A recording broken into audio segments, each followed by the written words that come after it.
Azerbaijan Pakistan को LNG फराहम करने के लिए तैयार है। गैर मुल्की खबरसा एजेंसी के मुताबिक अज़रबैजान की पेशकश का मकसद पाकिस्तान में तवानाई के बढ़ते हुए बहरान पर काबू पाना और गैस की किल्लत को दूर करना है।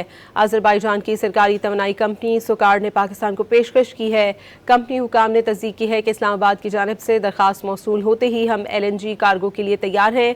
मीडिया रिपोर्ट्स के मुताबिक अज़रबैजान की पाकिस्तान को पेशकश ऐसे वक्त में सामने आई है जब मौसम गर्मा के आगाज से कबल ही पाकिस्तान के बासियों को बिजली की लोड शेडिंग और गैस की किल्लत का सामना है।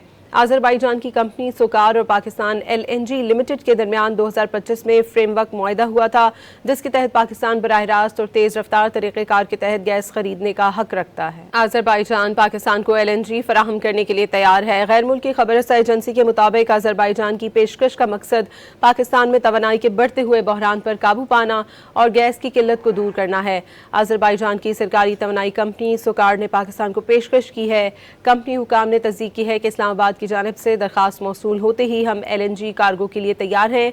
मीडिया रिपोर्ट्स के मुताबिक अज़रबैजान की पाकिस्तान को पेशकश ऐसे वक्त में सामने आई है जब मौसम गर्मा के आगाज से कबल ही पाकिस्तान के बासियों को बिजली की लोड शेडिंग और गैस की किल्लत का सामना है। अज़रबैजान की कंपनी सोकार और पाकिस्तान LNG लिमिटेड के दरमियान 2025 में फ्रेमवर्क मुआहदा हुआ था, जिसके तहत पाकिस्तान बराह रास्त और तेज रफ्तार तरीक़ेकार के तहत गैस खरीदने का हक रखता है।